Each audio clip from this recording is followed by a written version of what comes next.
Hi, my name is Adam. My business is Handsome Rustic Woodcrafts, or HRW. Thank you for joining my video today.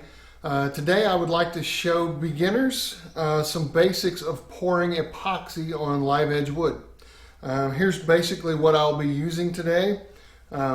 First, there's my epoxy.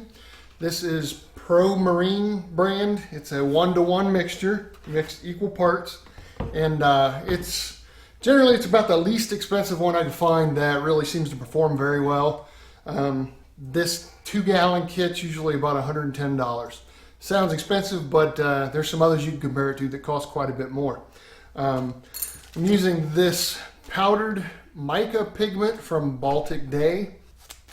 I prefer the powdered pigments. Most of them give you that really swirly, glittery look. It looks really cool. There's plenty of other ways to do it. This is the way I normally do it, so this is how I'm showing you to do it today.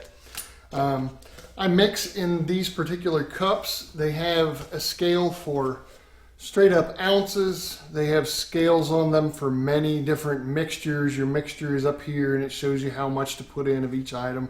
I get these pretty cheap, usually in a box of 100 or something. They last me forever.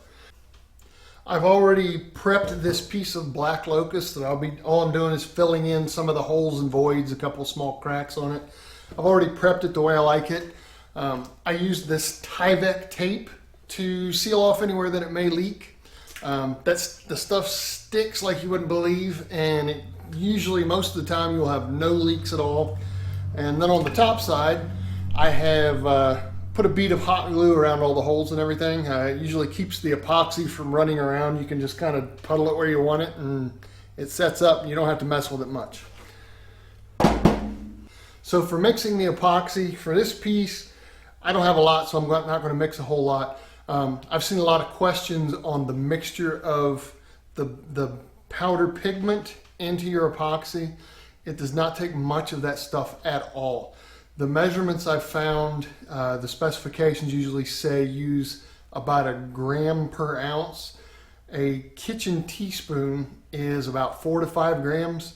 So if you're mixing up 4 ounces of that stuff, it tells you to put 1 teaspoon in it. And to be honest with you, I don't think you really need quite that much if you're trying to stretch out what you have. I've used less and it's worked quite well. Let's get on to mixing up the epoxy and pouring it in here.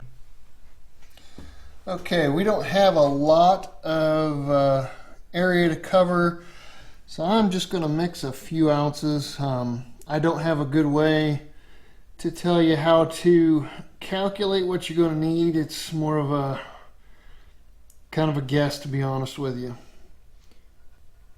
I recommend pouring the hardener first. It's the thinner substance. Something about it seems to make the epoxy mix better. For my mica powder, I bought this stuff in a big assortment of these envelopes. It's kind of a trial assortment. Came with this tiny little spoon. I'm going just again kind of a guesstimate, but I'm only going to put about 1 nice little spoon in here, and that should color that really well. Now for my actual epoxy. Okay, now let's mix.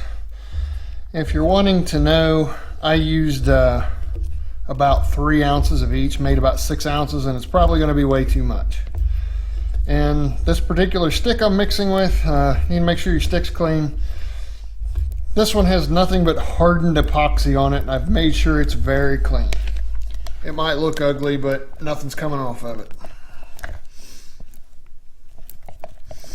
Usually mix this for 1 minute to 2 minutes.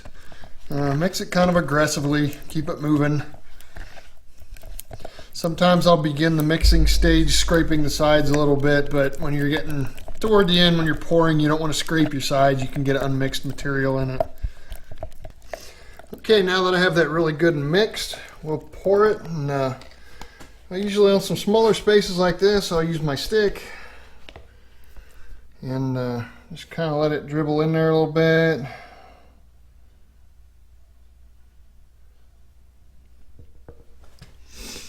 Try to keep it inside the glue, but that doesn't always happen.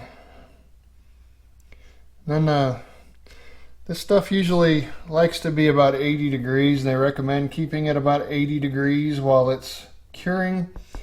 And I can tell you that if you leave it in a cool area while you cure it, it will take forever if it does cure at all. Usually some of it will still be sticky with after a day or so, and you just got to let it sit and sit and sit. Use your torch to pop the bubbles. Just a quick brush over usually does the trick. If you stay there very long at all, the stuff will start to burn. You'll see it smoking. Now I'm all finished pouring and everything. I'll probably take this piece inside, lay it somewhere in a more climate controlled area where it can stay warmer to help it cure out. And that's about it for a quick tutorial on mixing and pouring epoxy. Hopefully maybe some questions you were asking were answered. Thank you for watching my video. I hope it was helpful. Click like, click subscribe, and some of the products I showed you will be in some links below if you'd like to go check them out. Thank you, and I hope to see you next time.